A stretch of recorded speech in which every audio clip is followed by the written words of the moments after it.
Welcome back to another video. আজকে আমরা শিখব পূর্ণফণিকের যোগ বিয়োগ গুণ ভাগ, অর্থাৎ এক নিয়মেই আমরা যোগ বিয়োগ গুণ ভাগ শেষ করে দেব।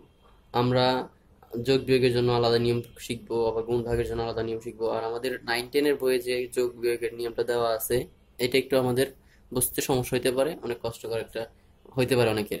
এই কারণে আমরা এক নিয়মেই সবটা শিখবো, যাতে কোনো সমস্যা না হয়, আমাদের বুঝতে যাতে সুবিধা হয়। এই কারণে আমরা এক নিয়মে শিখবো। তো আমি একটা অঙ্ক করতেছি তোমাদের জন্য, ম্যাথটা করার জন্য। দেখো, প্রথমে আমরা যোগটা শিখবো। যোগটা শিখলে তোমরা গুণ বিয়োগ গুণ ভাগ একইভাবে করতে পারবা। তো এখানে আমি যোগটা করি, তাহলে 8.243, 4 এর উপর পূর্ণফণিক, 3 এর উপর পূর্ণফণিক, প্লাস 5.246 পূর্ণফণিক, 7 পূর্ণফণিক, 3 পূর্ণফণিক। এখানে আমি যে ম্যাথটা উঠাইছি, এটা করার জন্য আমাদের আগে কিছু কাজ করতে হবে। যেমন আমাদের এটা ভাগ আকারে করবো, অর্থাৎ যে সংখ্যাটা আছে এটাকে ভাগ আকারে নিচে লিখবো, উপরে লিখবো, মানে একটা নিয়ম আছে। তো আমি প্রথমে পুরো সংখ্যাটা লিখবো আগে। পুরো সংখ্যাটা লিখবো, তাহলে 8 টু দশমিক উঠায় দেয়, 8.243, তারপর পুরো সংখ্যাটা লিখছি। এবার হচ্ছে মাইনাস দেবো, মাইনাস যার উপরে পূর্ণফণিক নাই। এখন পূর্ণফণিক ছাড়া যে সংখ্যাগুলো আছে ওগুলো বিয়োগ দিব, এই পুরো সংখ্যাতে বিয়োগ করবো। অর্থাৎ 8 এবং 2-এর উপর পূর্ণফণিক ছিল না, তাহলে 8 2, অর্থাৎ দিলাম। এখন হচ্ছে মাঝখান দিয়ে টান দেবো, অর্থাৎ ভাগ লিখবো। যে বাইটা লিখি আমরা, ভাগ টান দিই, এটা দিব। টান দেওয়ার পর হচ্ছে এখন এখন আমরা দেখবো যে দশমিকের পর কয়টার উপরে পূর্ণফণিক ছিল। আমাদের প্রথমে ছিল 2টার উপর 4 এবং 3-এর উপর, তাহলে 2টা 9 দিব, 2টা 9। এখন দশমিকের পর পূর্ণফণিক ছিল না কয়টার উপর, একটার উপর ছিল না, 2, তাহলে একটা শূন্য দিব। ব্যাস, এটা শেষ। এরপর হচ্ছে আমরা যোগ ছিল, অর্থাৎ প্লাস ছিল, প্লাস দিব। এরপর পুরা সংখ্যাটা লিখবো, এটা দশমিকটা উঠে দিয়ে পুরা সংখ্যাটা লিখবো। তো 5.24673, মাইনাস, এখন মাইনাস দিব, আমরা আগের বিয়োগ করছিলাম মাইনাস। এখন হচ্ছে কয়টার পর পূর্ণফণিক নাই ওইগুলো বিয়োগ দিব, অর্থাৎ 5 2 4, এটা পূর্ণফণিক নাই, এটা লিখলাম। এখন টান দিব, বাই, ভাগ লিখবো। এখন নিচে নিচে লিখবো কি, নিচে হচ্ছে কতগুলোর উপর পূর্ণফণিক আছে অতগুলো 9 হবে, আর দশমিকের পর আর কি যতগুলো পূর্ণফণিক আছে অতগুলো 9 হবে, আর যতগুলো পূর্ণফণিক নাই সেগুলোর 0 হইব। অর্থাৎ 3টা 9 হইব, 3টা পূর্ণফণিক আছে, আর 2টা 0 হইব। দিলাম, বিষয়টা বুঝতে পারছি। এখন হচ্ছে আমাদের কাজ হচ্ছে বিয়োগ করা। এখন যেহেতু বিয়োগ আছে, বিয়োগটা করে নিব আমরা উপর থেকে। তাহলে ছিল কি, 8.243 মাইনাস 8 2, তাহলে কত হচ্ছে, হচ্ছে আমাদের 8.243। এটা ছিল, এখন হচ্ছে 8.161 ডিভাইডেড বাই 990, প্লাস ছিল প্লাস। এখন হচ্ছে এই সাইডের বিয়োগ করি। তোমাদের ক্যালকুলেটর থাকলে তোমরা ক্যালকুলেটর বিয়োগ করতে পারো। এই 5.24673 মাইনাস 524, তাহলে কি হচ্ছে 5.24149। এটা হচ্ছে আসলো। এখন 3টা 9, 2টা 0। এখন আমরা চাইলে এখানে ভগ্নাংশের যোগও করতে পারি, যোগ করে ভাগ করতে পারি, আবার ভাগ করে যোগ করতে পারি, আমাদের যেটা ইচ্ছা। আমরা আগে ভাগ করে যোগ করব, দেখা যাক কি হয়। এই ভাগ করে যোগ করলে আবার কি হবে, আমাদের ম্যাথটা একটু সংখ্যাগুলো বড় বেশি রাখতে হবে। যেমন 8161 ডিভাইডেড বাই 990, যেটা আসছে এটা আমাদের কি আসছে, 8.243 4 3 আমরা কিন্তু দেখতে পাচ্ছি এটা কি 4343 বারবার আসতেছে। তাহলে আমরা 2-3 বার লিখি, আর লেখার দরকার নেই, পরবর্তীতে আমরা দেখবো। প্লাস হলো প্লাস, এখানে আমরা ভাগ করি, তাহলে 5.24149 ডিভাইডেড বাই 99900, তাহলে এখানে আসতেছে 5.24673 তাহলে আসলো। এখন আমরা বিষয়টা হচ্ছে কি করব, যোগ করব। এই যে যে দুটো ভাগ করলাম, এখন আমরা যোগ করব। যোগ 8.2434343, এখন আসতেছে আমাদের কি অন 13.49 017 0 0 1 7 1 এভাবে আসতেছে। অর্থাৎ এখানে আমাদের একটা পূর্ণপূর্ণিক যুক্ত সংখ্যা আসবে। তাহলে পূর্ণপূর্ণিক সংখ্যা যুক্ত সংখ্যা কেমন আসবে? যেমন আসতেছে 8.243243243 প্লাস 5.2473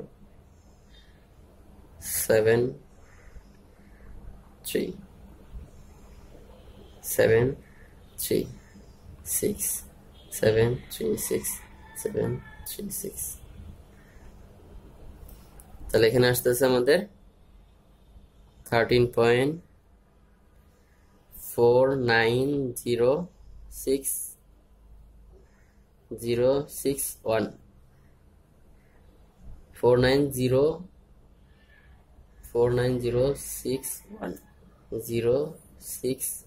এই যে 061টা আমাদের বারবার আসতেছে, অর্থাৎ এখানে আমরা পূর্ণপূর্ণিকটা লিখতে পারি কেমন কি 13.49 উপর পূর্ণপূর্ণিক হবে, 6 এর উপর পূর্ণপূর্ণিক হবে এবং 1 এর উপর পূর্ণপূর্ণিক হবে। এটা হচ্ছে আমাদের যোগের অ্যান্সার। কথাটা কি বুঝতে পারছি? সেম ভাবে আমরা বিয়োগটা করব। বিয়োগটা আমি করে দিচ্ছি না, বিয়োগটা তোমরা নিজেরা করবা। তো যাই হোক, এখানে আমার বিয়োগে তোমাদের বই অনেকগুলো উদাহরণ আছে, এখান থেকে তোমরা করে প্র্যাকটিস করবা। বিয়োগটাও সেম ভাবে হবে, সেম হবে, শুধু এখানে আমাদের যেখানে যোগ করছি ওইখানে আমরা বিয়োগ করব, বাস এতটুকুই পরিবর্তন। তো আমরা এখন বিয়োগটা করব, সরি, এখন আমরা বিয়োগটা দিলে তোমরা করবো, এখন আমরা গুণটা করব। তো আমরা গুণটা করতে পারি কেমন? গুণটা আমরা সেম ওইতে করব। যেমন এখানে আমি যদি একটা মেথডটাই তোমাদের 4.35 পূর্ণপূর্ণিক ইন্টু 1.23 পূর্ণপূর্ণিক 4 পূর্ণপূর্ণিক, এখানে আমি যে জিনিসটা করব সেম ভাবে আমরা করব। পুরো সংখ্যাটা ছিল 435 মাইনাস 43 ডিভাইডেড বাই একটার পূর্ণপূর্ণিক ছিল অর্থাৎ 9, তারপরে একটার পূর্ণপূর্ণিক ছিল অর্থাৎ 0, ইন্টু ইন্টু ছিল ইন্টু, অর্থাৎ গুণ ছিল গুণ, 1 2 এই সাইডে 1 2 3 4 মাইনাস 1 2, এখানে দুইটার পূর্ণপূর্ণিক অর্থাৎ 9, একটার পূর্ণপূর্ণিক 9 0। তো এইখান থেকে আবার আমি সেম ভাবে বিয়োগ করব। বিয়োগ করার জন্য আমি কি করব? 435 মাইনাস 43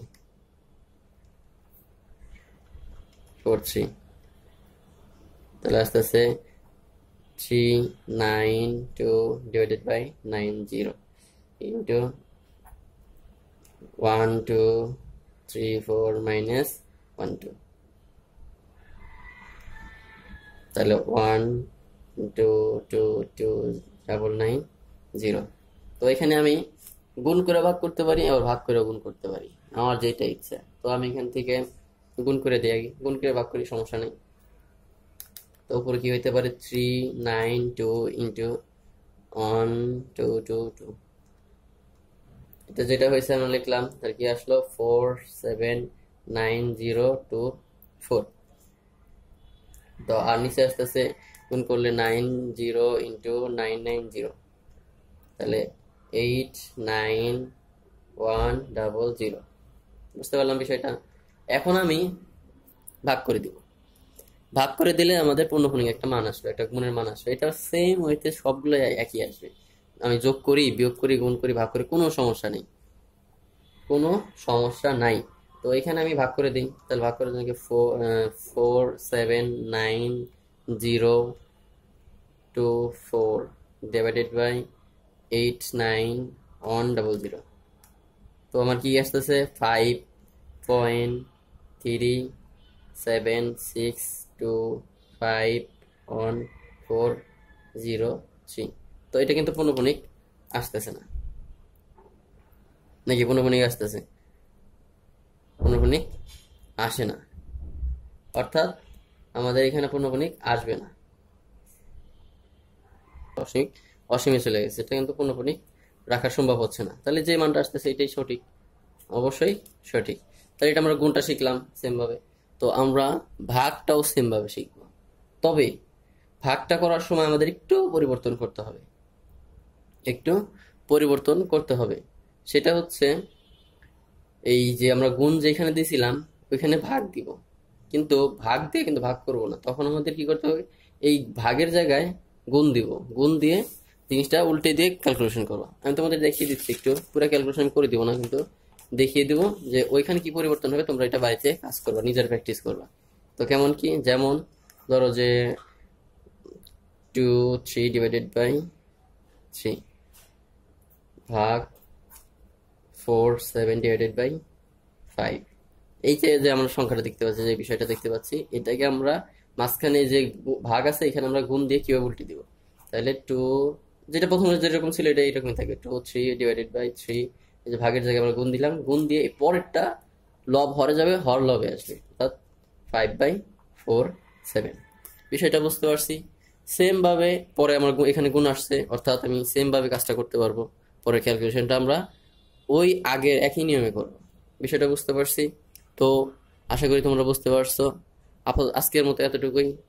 আমরা আগামী ভিডিওতে ট্রাইগোনোমেট্রি নিয়ে কথা বলবো, ট্রাইগোনোমেট্রি সূত্র নিয়ে কথা বলবো।